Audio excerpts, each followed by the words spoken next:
Hello everyone! Today I am bringing you the January wrap-up. My reading month for January was not fantastic, but it wasn't too bad either. I only read 4 books, but those 4 books had about 2,600 pages in them.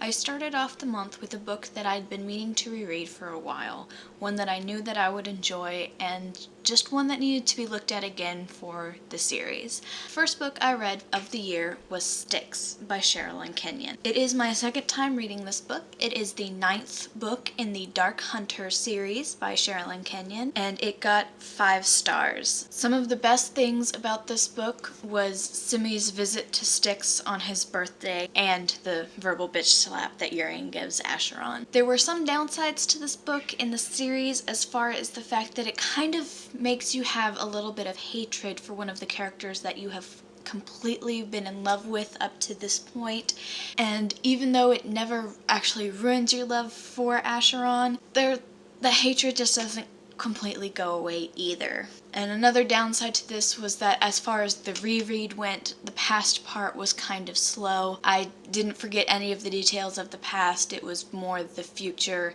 that I wanted to get another look at. And then one of the best lines in this book was when Artemis messed up one of the sayings like she always does, and that saying came out as, "Yes, well, payback's a cat." The second book that I read for the year was Acheron by Sherilyn Kenyon. As far as the series go, this puts Acheron at book number 12 in the series.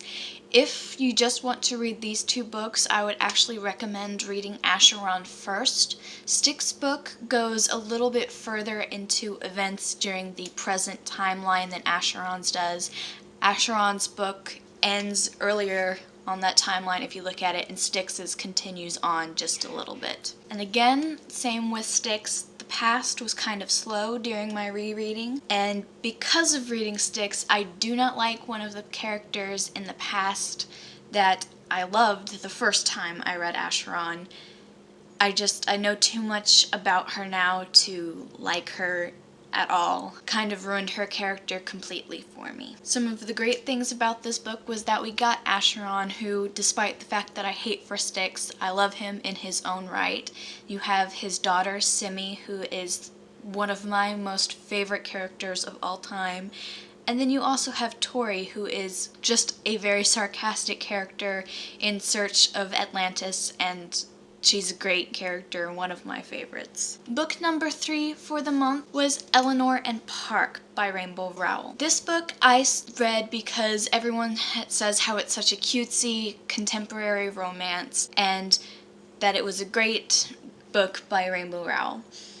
So I picked it up, and one of the first things that I noticed that I had not expected was how foul-mouthed it was. There was a lot of swearing by kids on a bus, and I rode a bus home. I did not hear as much swearing as was put in the book, and that's probably just situational, but it caught me off guard and almost made me want to stop reading it, because while I'm okay with some swearing, I don't necessarily like the over-the-top swearing that was in this book. However, with such great reads and the fact that that was the only problem that I was really having with it, I had to continue reading it, and I'm glad I did. This book I ended up giving at the end 4.5 stars. Another thing that I did not expect going into this is how one of the main characters, Eleanor, is in a family that is completely broken. It's just a very, very sad family, and I did not expect that in a happy, cutesy contemporary romance, which is all that I had ever heard about this book. What kept me going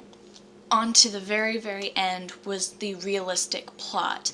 I kept reading this and thinking there is only 2 possible ways that she can really end this book, and that's with the non-realistic, extremely happy ending where they get together and they break out of their bad place in this book, or the bad guy will win and it will end in death. And I was not sure which way it was going to go until it actually got to the end. It was all in all a great book, and I'm very happy to have this book. And another great thing about this particular book is all of the beautiful art that is on the inside covers. My favorite being this one back here on the last page, this full color one with the hair. And the other great thing about this one, the reason that I actually ended up buying it in hardback knowing nothing about the author or this book in particular, was that it was a signed copy. After reading Eleanor and Park, I wanted to read something that was going to be different from the contemporary romance. The book that I picked up was The Lux by Anna Goldberson. I was expecting this to be a lot worse than it actually was. I did give this review only 2.5 stars, 3, I rounded it up to 3 on Goodreads, and I did write my written review for the month on this book. This book is set in 1899 New York and follows 2 sisters in high society, a girl who is rising in the ranks of high society, a maid, a coachman, and the eligible bachelor. You do have that high society kind of drama going on. The reason that it only got 3.5 stars was mostly because the characters, every single one of them, were pretty well stupid. They were some of the dumbest characters that I've ever read. They just did not make good life choices. If they'd communicated their issues with each other, they could have had a much happier ending. So that's it for January. As I said before, I read 4 books at almost 2,600 pages, which is not a terrible start to the year. So that's all I have for you guys today. I will see you guys again in probably about a week with a new video. Bye. Algebra.